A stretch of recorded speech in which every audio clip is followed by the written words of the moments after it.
Today I want to talk to you about a concept I've learned from a guy named Chris McChesney, who wrote a book called The 4 Disciplines of Execution. Absolutely brilliant. Had my entire staff, leadership team read it, and we're implementing it in our organization, and hopefully you'll implement it in yours. The concept is this: listen, most organizations are very good on the strategy or the vision side of things, but they're not very tactical. They don't understand how to make the vision, bring it into reality, and so he gives some pointers on how to do that. The first thing he says is this: determine the wildly important goal, the WIG, wildly important goal. The fact is, he talks about how there's a whirlwind of activity in your organization, that there are a lot of things that have to get done in order to pay the bills and things like that, but there are very few things that are really, really important, and if these things were to improve, if they were to change, they would change the course of everything else. In a sense, they would raise the level of everything else if these things began to happen. A wildly important goal, for example, in your church may be to raise up a leadership pipeline. Where you have an X number of leaders that are brought into the pipeline per year. Raising up the leadership pipeline allows you to expand the ministry. Expanding the ministry allows you to reach many more people. It goes on like that. So here's the question: what's your wildly important goal?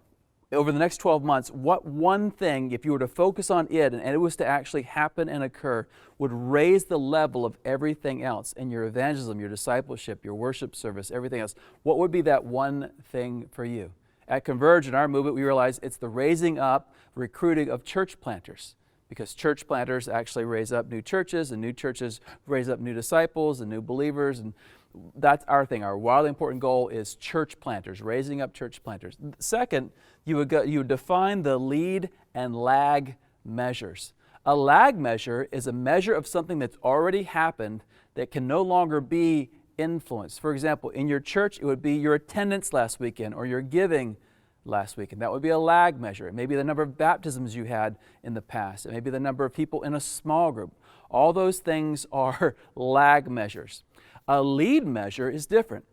A lead measure is something that affects the lag measure number, but it's influenceable. In other words, you can have a part in it. You can change it. I'll give you an example from the book. They had a shoe store where they had one person who was selling a whole lot more shoes than anybody else.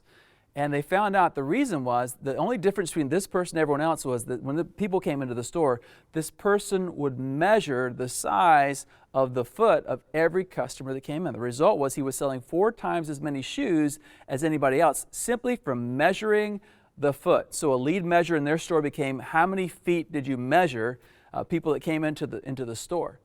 I have found, for example, in the church that when people invite people to church, they're more likely to come to church. I know that sounds very strange and odd, but when you actually invite people, people come to church. And so that would be a lead measure. How many people were invited over this next period of time? And you would actually influence that by asking people to invite and helping them learn how to invite. Lead measures and lag measures. Once you have that, you want to develop or design a scorecard. A scorecard is the list of lead and lag measures that you want to measure over time to see if there's a pattern between your success and these efforts. Hopefully you can find a distinct pattern of when you're doing lead measures, it results in higher lag numbers. And you just want to keep this scorecard so that everyone knows how to win the game. And then finally, you want to develop a cadence of accountability. A lot of times we set goals for the year and we don't talk about them for the rest of the year, or we only talk about it once every 6 months or so when there's a semi-annual review. But the fact is there's a cadence that we need to have in order to put these wildly important goals ahead of the whirlwind of ordinary daily business. We got to figure out how to keep these things in front of us. And so having a cadence where you know that once a week or once a quarter or once a month, whatever your cadence needs to be, that people are, and this is put front and center. This wildly important goal is put front and center of people saying, how are we doing? These lead and lag measures are being measured on a regular basis. And by doing these 4 things, you'll find yourself executing much, much better. This has been a Converge Whiteboard Leadership Moment. To learn more about Converge or to join us, check out converge.org.